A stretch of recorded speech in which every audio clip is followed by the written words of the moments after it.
Você chega em casa cansado e antes mesmo de abrir a porta, ouve o barulho das patinhas no chão, o rabo batendo, aquele olhar puro que te diz: você voltou.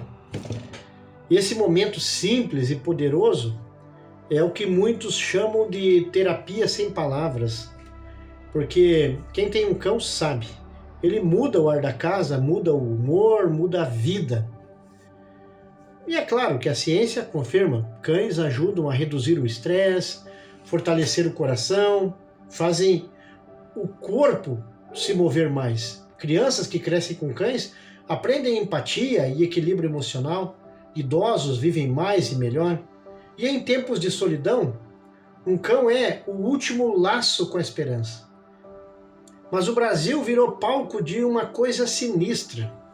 A convivência que salva vidas está sendo usado como bandeira por quem não quer resolver nada. A causa animal, que deveria unir amor e responsabilidade, virou, muitas vezes, uma cortina de fumaça.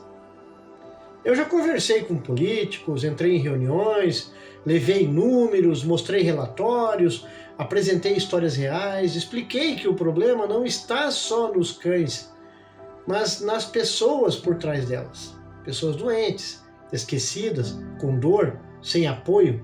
E sabe o que eu ouvi? Sempre a mesma resposta: não há recursos. Repetem isso como se fosse sentença divina. Mas há recursos para propaganda, para discurso bonito, para aparecer com o cachorro no colo em época de eleição. O que falta não é dinheiro, é vontade de cuidar de quem realmente sofre. E enquanto o Estado fecha os olhos, as tragédias se repetem.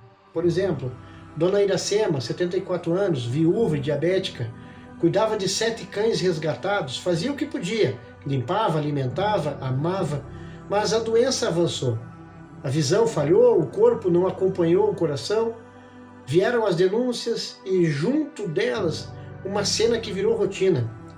ONGs, acompanhadas de polícia ambiental e polícia civil, chegaram com câmeras, alicates de cortar corrente, pulando muro, arrombando cadeado e invadindo o lar de uma idosa doente, como se fosse operação criminal. Gravaram, postaram nas redes: cães salvos! Dona Iracema ficou sozinha com as coleiras penduradas no portão. 2 meses depois, morreu esquecida.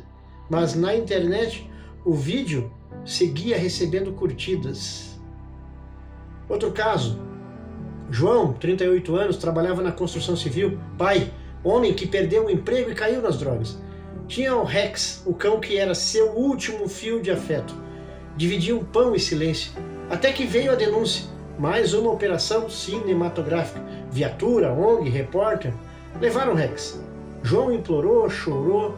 Ninguém quis ouvir. 2 meses depois, morreu com overdose, abraçado a um brinquedo de cachorro. O vídeo do resgate teve 500 mil visualizações, mas a morte de João não deu uma linha sequer. Seu Nivaldo, 70 anos, um mecânico aposentado, viúvo, alcoólatra. Morava com 2 vira-latas, Max e Pretinha, os únicos companheiros de verdade. Veio a denúncia, vieram as ONGs, a polícia, os vídeos, cortaram o cadeado, filmaram o antes e depois, levaram os cães. Postaram mais uma missão cumprida. 3 meses depois, seu Nivaldo morreu sozinho. No chão da casa, só as latas vazias e 2 coleiras velhas. Uma outra pessoa, Aline, 26 anos, depressão severa, adotou 2 cães achando que isso a salvaria. Por um tempo o salvou realmente, mas veio a crise. Faltou força para levantar, para limpar, para reagir. Os vizinhos denunciaram. Chegaram com ONGs e polícia, levaram os cães. Aline ficou sem eles e sem esperança. Hoje, vive internada numa clínica e ninguém mais foi vê-la. Então essas cenas se repetem todos os dias. O que era para ser ajuda virou espetáculo.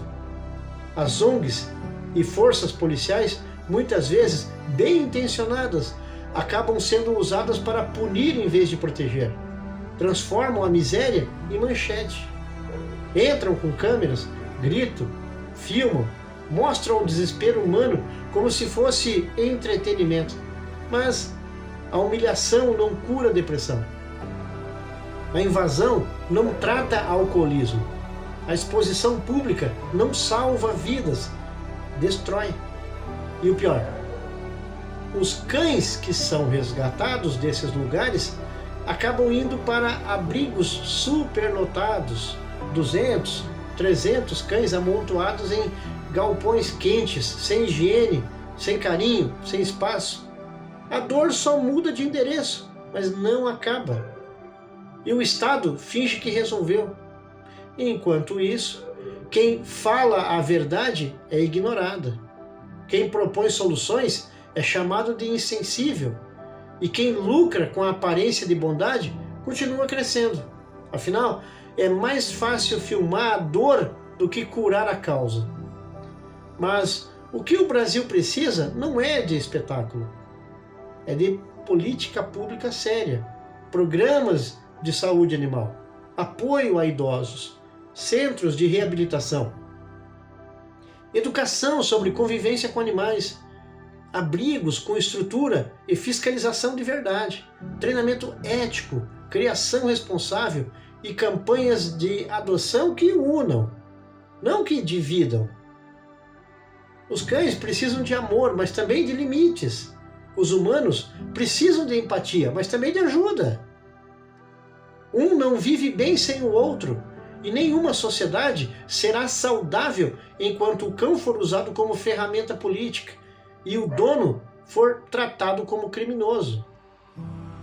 Ele é doente, está precisando de ajuda. Agora que as eleições se aproximam, preste atenção. Quando alguém aparecer sorrindo, segurando um cachorro no colo, dizendo "eu amo os animais", pergunte: o que você faz pelas pessoas que vivem com esses cães? Quantos idosos como Dona Iracema ainda esperam ajuda? Quantos Joões, Aline e Nivaldos estão morrendo sem tratamento? Quantos cães resgatados morreram depois de serem levados para abrigos lotados? E afinal, onde estão os recursos que dizem não existir? O verdadeiro defensor dos animais não precisa humilhar ninguém para mostrar compaixão. Ele não invade, não filma sofrimento, não transforma a desgraça em show. O verdadeiro protetor cura as duas dores, a do homem e a do cão. Porque só assim a sociedade muda de verdade.